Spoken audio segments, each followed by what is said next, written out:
यह कहानी उत्तर प्रदेश के एक छोटे से गांव की है। गांव का नाम था बिशनपुरा, जहां लोग आज भी भूत प्रेत की कहानियों पर विश्वास करते थे। खासकर चुड़ैल की कहानियां बहुत प्रचलित थीं। लोग कहते थे कि गांव के किनारे वाले पुराने पीपल के पेड़ पर एक चुड़ैल का साया था, जो रात को अकेले बाहर निकलने वालों को अपना शिकार बनाती थी। गांव का रहने वाला एक युवक जिसका नाम रामू था, देर रात काम से वापस लौट रहा था। उसका खेत गांव के दूसरी ओर था और वह जल्दी से अपने घर पहुंचना चाहता था। रास्ते में जब वह उस पुराने पीपल के पेड़ के पास से गुजरा तो उसे अचानक अजीब सी सिसकियों और रोने की आवाजें सुनाई देने लगी। वह रुका और इधर उधर देखने लगा, लेकिन दूर दूर तक कोई नहीं था।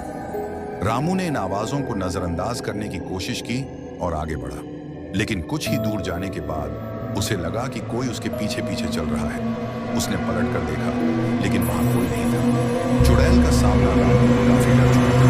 वह तेजी से चलने लगा, लेकिन आवाजें और तेज हो गईं। जैसे ही वह पीपल के पेड़ से थोड़ा आगे बढ़ा, एक सफेद साड़ी पहने हुए एक औरत अचानक उसके सामने आ गई।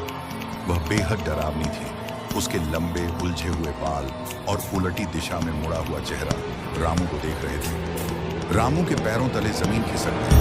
वह समझ चुका था कि यह वही चुड़ैल है जिसके बारे में गांव वाले कहते थे। चुड़ैल धीरे धीरे उसकी ओर बढ़ने लगी।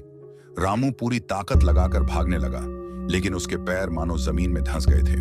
चुड़ैल उसके और करीब आती जा रही थी। उसके काले लंबे नाखून और तेज लाल आंखें साफ दिखाई दे रही थीं। रामू चिल्लाना चाहता था, लेकिन उसकी आवाज गले में ही अटक गई। भाग्यशाली बचाव तभी गांव के मंदिर से घंटे की आवाज गूंज उठी। चुड़ैल ने एक भयानक चीख मारी और अचानक गायब हो गई। रामू की जान में जान आई। वह किसी तरह भागकर घर पहुंचा और रात भर कांपता रहा। अगले दिन उसने यह घटना गांव के बुजुर्गों को बताई। गांव के पुजारी ने रामू को पीपल के पेड़ के पास ना जाने की सलाह दी और गांव वालों से कहा कि वे उस पेड़ के पास रहें। उसके बाद गांव के लोग हमेशा सूर्यास्त से पहले ही अपने घर लौट आते और उस पीपल के पेड़ के आसपास जाने की हिम्मत कोई नहीं करता था।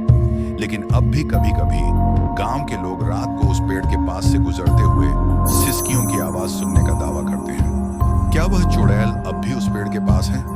यह सवाल आज भी अनसुलझा है। यह कहानी उस अज्ञात डर को दिखाती है जो अंधेरी रात और सुनसान जगहों में छिपा हो सकता है। हमारे चैनल M2 के नेक्स्ट वीडियो को सब्सक्राइब करें। देखने के लिए धन्यवाद।